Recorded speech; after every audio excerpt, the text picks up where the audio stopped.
이제 오늘 주신 하나님의 말씀을 함께 보도록 하시겠습니다. 구약 성경 에스겔 36장 24절 1208쪽입니다. 6장 23절에서 28절까지 우리 함께 오늘 주신 하나님의 말씀을 읽도록 합니다. 여러 나라 가운데서 더럽혀진 이름 곧 너희가 그들 가운데에서 더럽힌 나의 큰 이름을 내가 거룩하게 할지라. 내가 그들의 눈 앞에서 너희로 말미암아 나의 거룩함을 나타내리니 내가 여호와인 줄 여러 나라 사람이 알리라. 주 여호와의 말씀이니라. 내가 너희를 여러 나라 가운데서 인도하여 내고 여러 민족 가운데서 모아 데리고 고국 땅에 들어가서 맑은 물을 너희에게 뿌려서 너희로 정결하게 하되 곧 너희 모든 더러운 것에서와 모든 우상 숭배에서 너희를 정결하게 할 것이며 또 새 영을 너희 속에 두고 새 마음을 너희에게 주되 너희 육신에서 굳은 마음을 제거하고 부드러운 마음을 줄 것이며 또 내 영을 너희 속에 두어 너희로 내 율례를 행하게 하리니 너희가 내 규례를 지켜 행할지라. 내가 너희 조상들에게 준 땅에서 너희가 거주하면서 내 백성이 되고 나는 너희 하나님이 되리라. 아멘. 중국의 역사는 굉장히 거대합니다. 그 역사 가운데서 문화적으로 굉장히 왕성했던 시기가 송나라 때입니다. 근데 치명적인 실수가 있습니다. 정치하는 그 관료들이 글은 잘 씁니다. 말은 잘합니다. 그런데 행동이 따라가지 않습니다. 남을 시키기는 잘하는데 자기 스스로 행동하지 않습니다. 송나라를 그 당시 가장 위협했던 나라가 있는데 여준적이 세운 금나라입니다. 어떻게 하든 간에 이 송나라를 침범해서 그 땅을 빼앗기 위해서 1126년도에 전쟁을 일으켜 송나라 수도를 향하여 쳐들어왔습니다. 송나라의 그 당시에 수도 방어군이 한 1000여 명 있었기 때문에 큰 문제는 아니었습니다. 그리고 바로 도성 앞에 500대라고 하는 그 포가 있었습니다. 대포가 있었기 때문에 전혀 오면 그 포를 쏘아서 방어하면 되니까 별 문제가 없습니다. 그런데 여기에서 심각한 문제가 생겼습니다.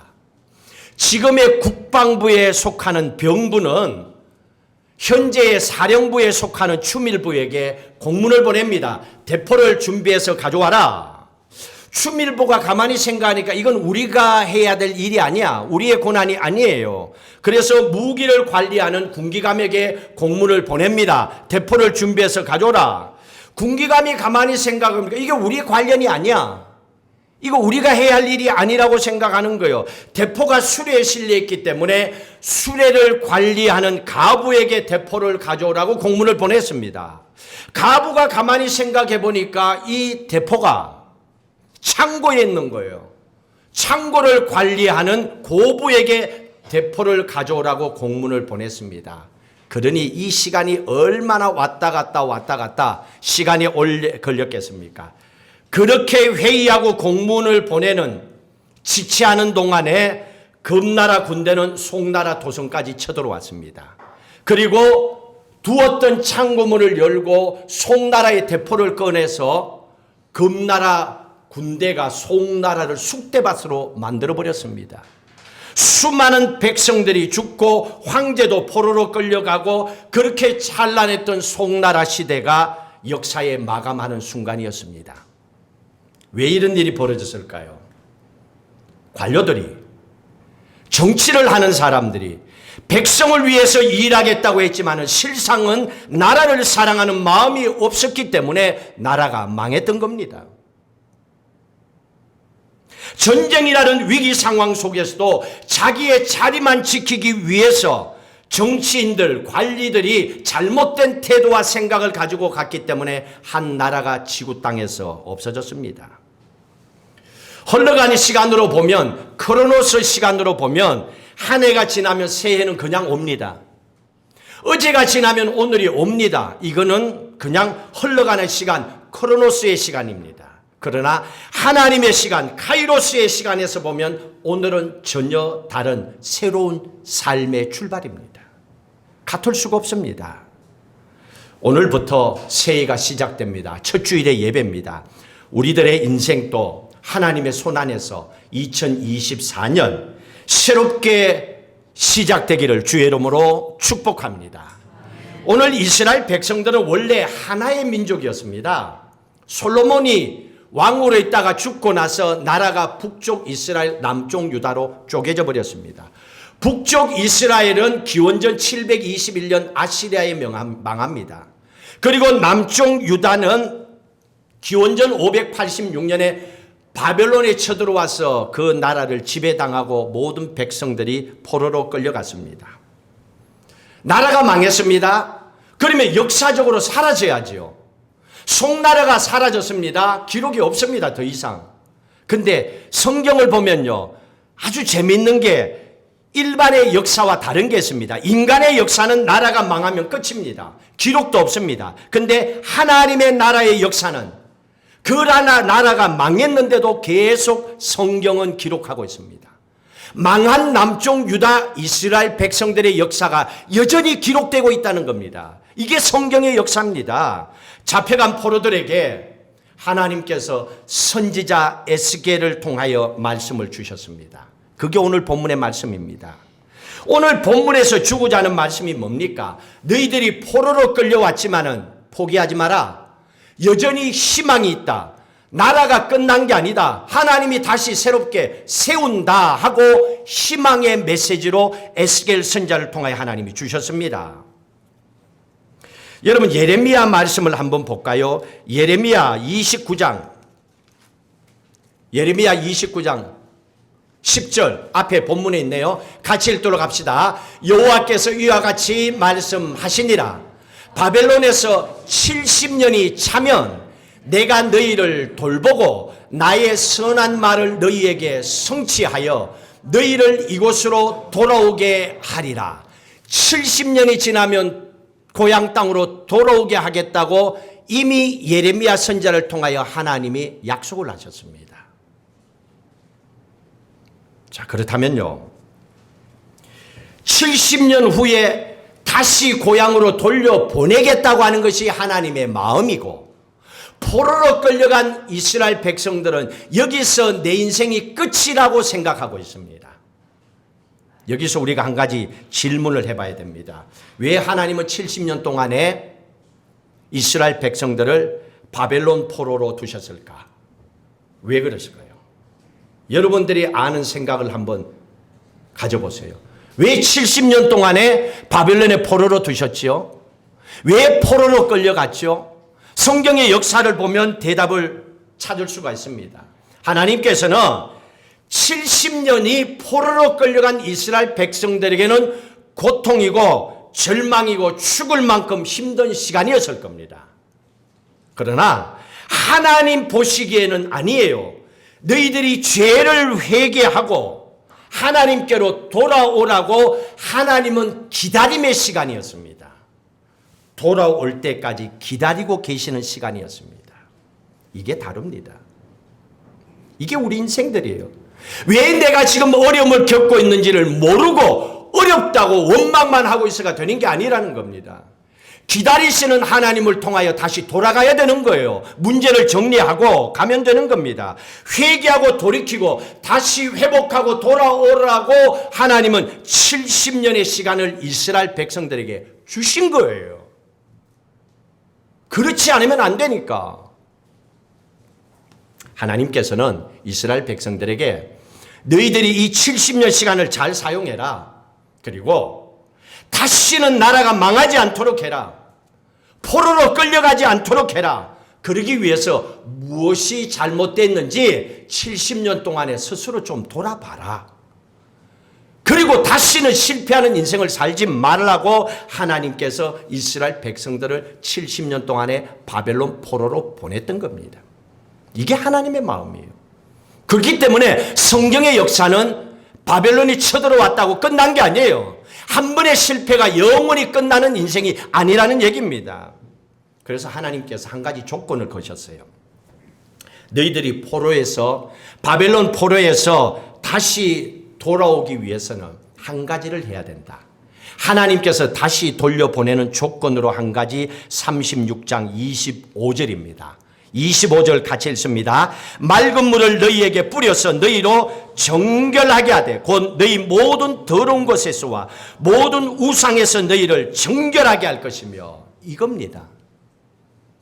정결하게 해야 되는 것은 하나님이 아닌 게 아니에요. 예수 믿는 여러분들 스스로가 여러분의 영혼을 정결케 해야 돼요.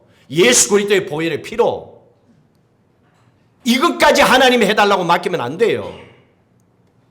정결하게 하라는 얘기입니다.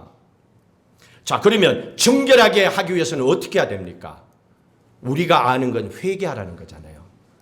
죄 지은 거 회개하고 못된 행동들 회개하고 잘못된 생각들 회개하고 회개하라는 거잖아요. 돌아서라는 거잖아요. 회개하고 돌아서라는 얘기입니다. 하나님이 요구하는 건 딱 하나입니다.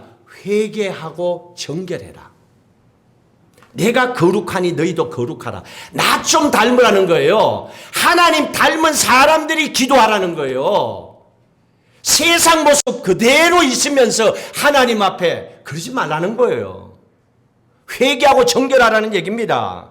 너희가 한 해를 새롭게 출발하고 축복받고 앞으로의 인생을 살고 싶으냐? 너희들이 할 것 다른 거 없어. 뭐 어떻게 하면 돈 잘 벌내가 부자 될까? 그거 신경 쓰지 마. 어떻게 그게 아니라 회개하고 정결하라는 거예요.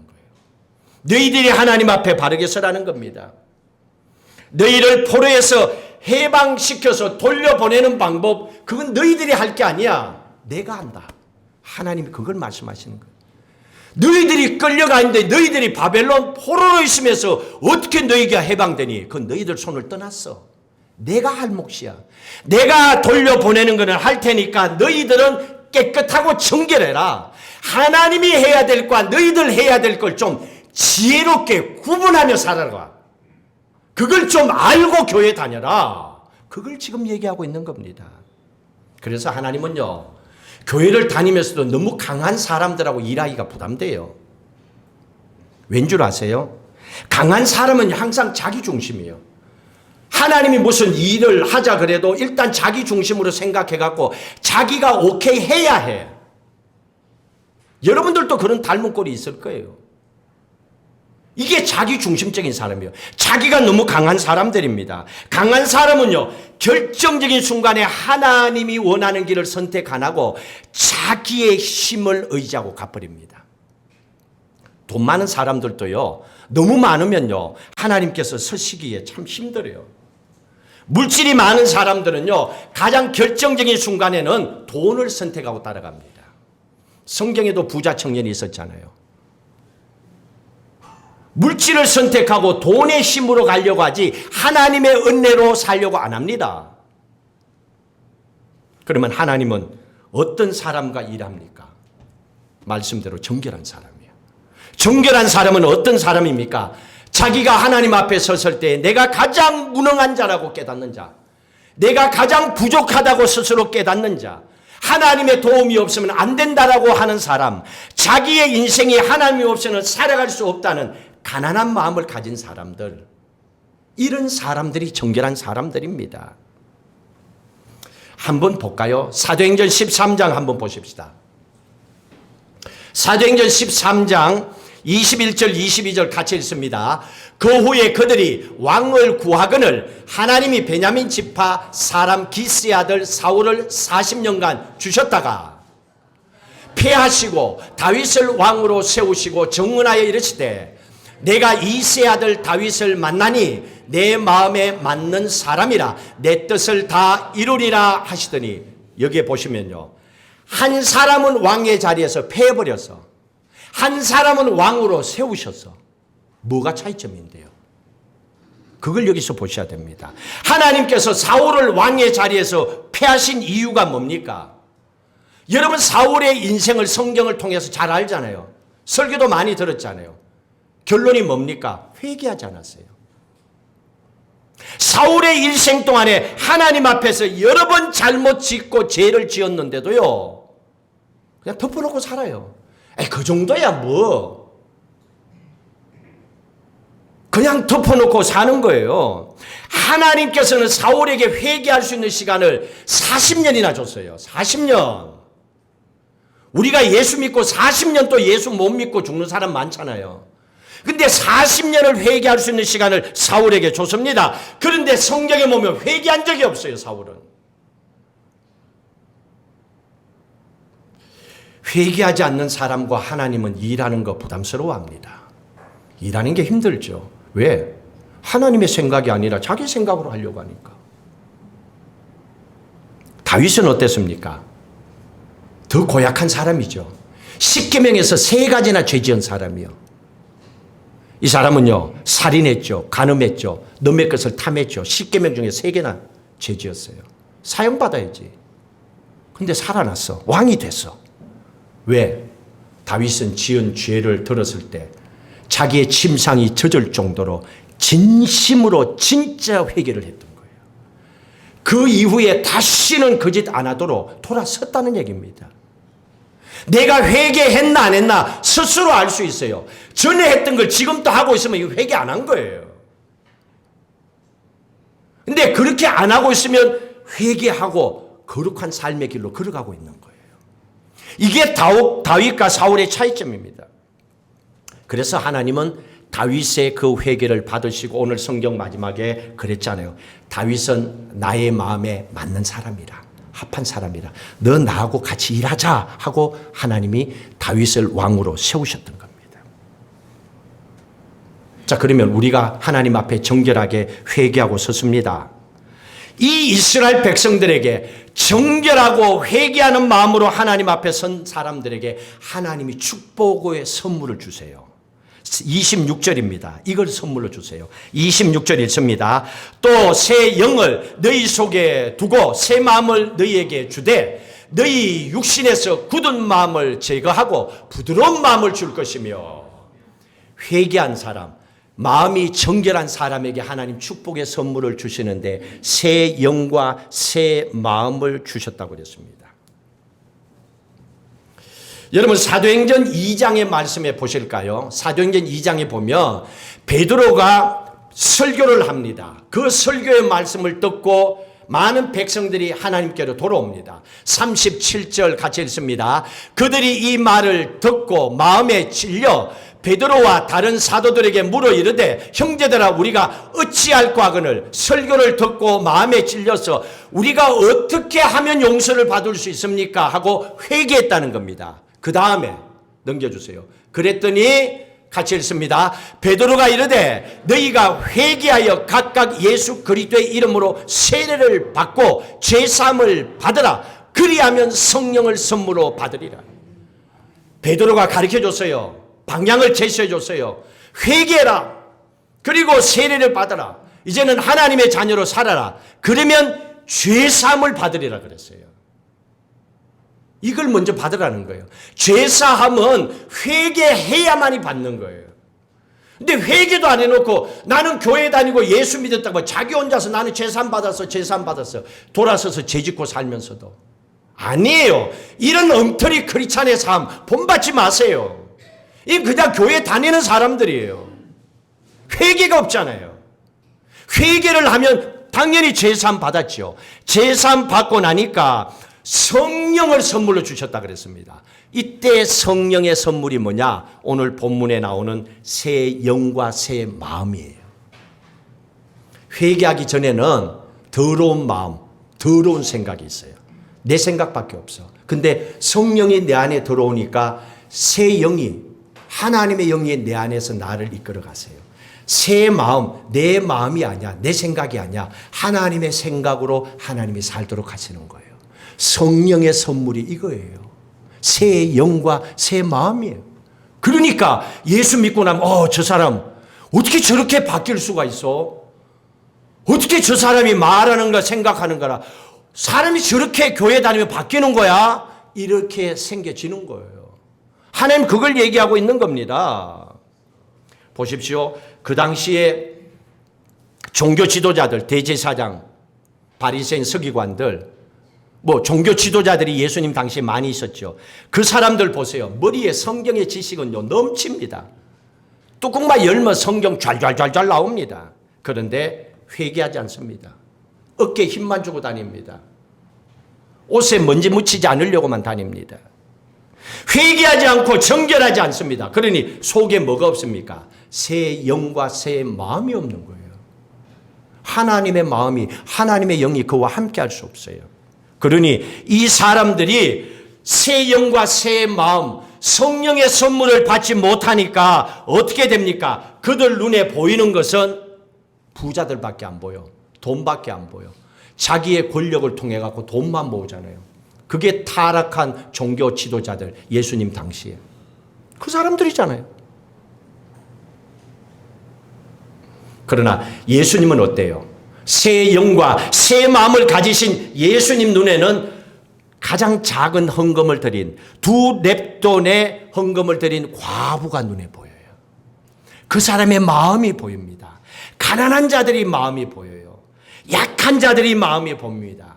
가슴 아픈 자들이 마음에 보여요. 병든 자들이 예수님의 눈에 들어오는 거예요. 그러니 그 사람들을 향하여 예수님은 걸어가셨던 거예요. 새 영과 새 마음을 가진 사람들. 한 해를 믿음으로 살려고 하면 새 영과 새 마음, 성령의 선물이 내 안에 있어야 돼요. 내 영혼이 정결하면 이거는 선물로 준다 그랬습니다. 여러분 이거 돈 주고 사는 거 아니에요. 이 뭐 금식 기도했다고 성령의 선물 받는 거 아니에요. 회개하고 정결하고 하나님 말씀을 향하여 살아가면 선물로 주는 거예요. 기프트. 하나님이 좋아서 그냥 주는 거예요. 받아서 누리면 되는 거예요. 하나님은 그걸 약속하셨던 겁니다. 그러면 우리는 어떨까요? 우리의 삶을 돌아봐야 해요. 여러분 지금까지 여러분 크리스찬으로서 여러분의 눈을 가지고 어떤 세상을 보며 살아왔습니까? 여러분 지금 또 뭘 보고 살아가고 있습니까? 내 안에 새 마음과 새 영을 가지고 세상을 보면요. 내가 해야 될 일이 보여요. 당신이 해야 될 일이 보이는 게 아니고 내가 해야 될 일이 보인다니까요. 너 이거 해가 아니고 내가 이거 하고 저거 하고 내가 해야 할 일이 보여지는 거예요. 남을 정죄하는 일이 아니라 내 손과 발이 예수님의 손과 발이 되어서 나는 어떻게 하면 섬기고 봉사할 수 있지? 그 길을 선택하고 살아가는 거예요. 새 영과 새 마음이 내게 있기 때문에. 그런 눈을 가지고 여러분 자녀들을 한번 보세요. 여러분들 자녀들 보면요. 그래도 당당하게 살아가는 자녀들이 대견스럽잖아요. 자랑스럽잖아요. 축복해야지요. 열심히 그냥 눈이 벌겋게 열심히 공부하는데도 성적이 안 올라가. 그러면 아, 너 애비 닮았구나 생각하고 고맙게 생각하고 그래도 열심히 그냥 살아가려고 몸부림친 자식 보고 자랑스러워 나는. 야 성적이 다가 아니야. 이렇게 해야지. 왜? 새 영과 새 마음으로 보면. 그런데 성령의 선물을 갖지 못하면 세상만 보이는 거야. 야 아무것이 아빠 친구 애는 저런데 너는 뭐해 이러는 거야. 그 집은 아빠 때문에 망하는 거야. 하나님은 그걸 얘기하는 게 아니에요.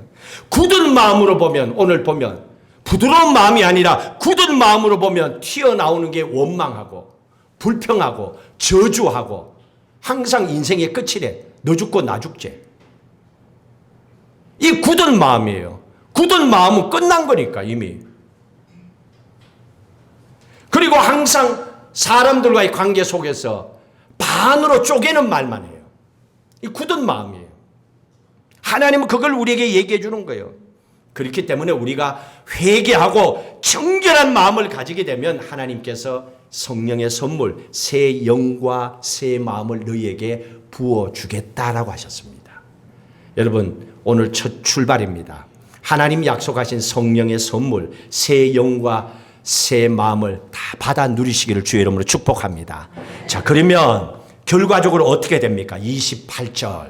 결과적으로 같이 읽습니다. 28절. 내가 너희 조상들에게 준 땅에서 너희가 거주하면서 내 백성이 되고 나는 너희 하나님이 되리라. 이 고향으로 이미 돌아간 거예요. 포로에서 끝났어. 이미 결론적인 걸 저 뒤에 걸 지금 여기서 얘기해 주는 거예요. 여러분 인생을 살아보지도 않았는데 벌써 여기 걸 하나님 미리 얘기해 주는 거예요. 너희 고향 땅에서 이렇게 살게 될 것이다. 마지막 줄 건 거 보세요. 나는 너희 하나님이 되리라 그랬습니다. 여기에서 너희가 누굽니까? 오늘 말씀에 보면 회개하고 정결을 하고 성령의 선물 받은 사람, 새 영과 새 마음을 가지고 살아가는 그 사람들을 얘기하는 거예요. 아무나가 아니에요. 교회 오래 다닌 사람이 아니에요. 교회에 직분 가진 사람이 아니에요. 새 영과 새 마음을 가진 사람들, 바로 그 사람들. 나는 그 사람들의 하나님이 되리라 그랬습니다. 그러면 어떻게 해야 됩니까? 하나님께서 나는 너희 하나님이 되리라 그랬습니다. 그러면 너희 속에 누가 들어가야 돼요? 우리가 들어가야죠. 내가 빠지면 안 돼요. 여러분들이 빠지면 안 돼요. 여러분들이 하나님이 되셔야 돼요. 그러려면 여러분들이 정결함을 통하여 하나님이 약속하신 성령의 선물을 받아야죠. 그러면 이 살아가는 한 해가 여러분의 눈과 생각을 바꿔주십니다. 여러분께서 새 영과 새 마음과 새로운 눈으로 2024년을 한 해 동안에 살아가면 사람을 바라보고 교회를 바라보고 세상을 바라보고 여러분의 삶의 현장을 바라보면서 하나님이 원하시는 세상을 보게 하십니다.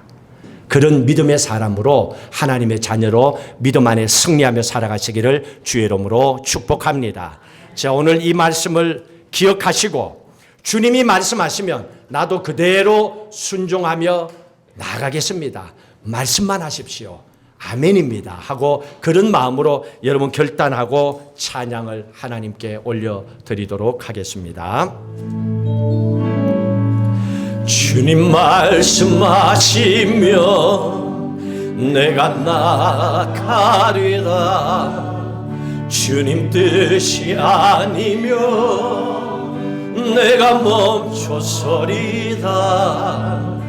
나의 가고 서는 것 주님 뜻에 있으니 오 주님 나를 이끄소서.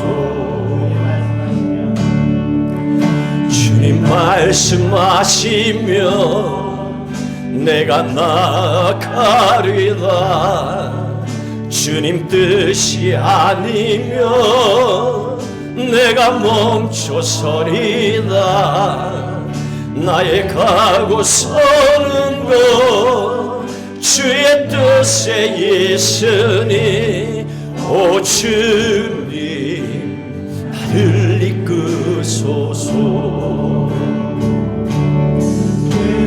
진 그곳에 나 있기 원합니다. 이끄시는 대로 순종하며 살리니 연약한 내 영혼 통하여 일하소서. 주님 나라와 그 뜻을 위하여 뜻하신 그곳에 나 있기 원합니다. 이끄시는 대로 순종하며 살리니 연약한 내 영혼 통하여 일하소서. 주님 나라와 그 뜻을 위하여 오 주님 나를 이끄소. 우리 함께 결단하고 기도하십시다. 오늘 주신 말씀대로 새롭게 다시 시작합니다. 내 영을 새롭게 해주시고 회개하게 하시고 정결케 하시고 하나님의 영을 우리 가운데 부어주시고 하나님의 마음을 가지고 살아갈 수 있게 하셔서 하나님이 내 하나님 되심을 믿음으로 선포하며 2024년 믿음의 열매가 풍성한 삶을 살고 하나님께 영광 돌리는 삶이 되게 하옵소서. 합심해서 결단하고 기도하겠습니다. 할렐루야. 하나님 아버지여 감사합니다. 우리는 연약하고 부족합니다. 하나님이 어느 정도 믿음 생활을 했다고 생각하면 도리어 하나님 뒷짐지고 앞서서 봉사나 헌신을 하지 아니하고 말만 앞서는 사람들의 모습들이 교회 안에 많이 남아있음을 주님 우리에게 보여주셨습니다. 이제 아버지 하나님, 우리가 먼저 앞장서서 잃어버렸던 하나님의 사랑을 회복하게 하시고 우리의 영혼을 정결하게 하시고 하나님의 눈으로 세상을 바라보게 하시고 가난하고 연약하고 약하고 아픈 자들을 돌아보게 하여 주시고 예수 그리스도의 마음과 눈을 가지고 하나님의 교회를 바라보고 세상을 바라보고 가정과 삶의 현장을 바라보고 자녀를 바라보게 하여 주옵소서. 그 마음 가지고 기도하게 하여 주셔서 부드러운 마음을 가지고 예수 그리스도의 사랑을 세상 가운데 전하는 믿음의 사람들이 되게 하여 주시옵소서. 하나님이여, 2024년 하나님 우리에게 선물로 주셨습니다. 하나님의 축복된 한 해가 성령의 선물을 먼저 받고 출발하게 하여 주옵소서. 새 영과 새 마음을 가지고 살아가게 하여 주셔서 풍성한 약속된 축복을 누리며 감사하는 한 해가 되게 하여 주시옵소서.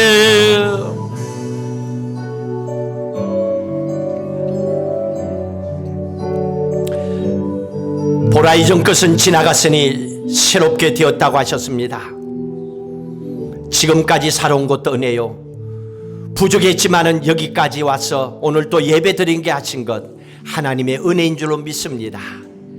오늘부터 우리의 남은 인생 믿음으로 살아가고자 합니다.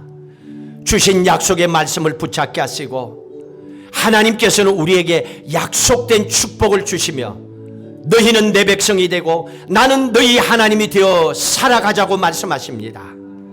그 길을 살아가기 위해서 우리가 먼저 정결한 마음을 가져야 된다고 하셨습니다. 앞으로 무엇을 어떻게 먹고 살까 걱정하지 말고, 어떻게 돈 벌까 고민하고 머리 짜지 말고, 어떻게 이 포로의 고향 땅으로 돌아갈까 염려하지 말고, 그건 내가 할 테니 어차피 너희 손으로 할 수 없는, 너희들도 모르는 미래의 일이니 하나님께 맡기고 우리는 정결한 영혼으로 성령의 선물인 새 영과 새 마음을 가지고 살아가라고 하셨습니다. 오늘 우리에게 주신 이 말씀을 기억하게 하시고 2024년 한 해가 하나님 우리 각자에게 주신 축복의 열매가 맺는 한 해가 되게 하옵소서.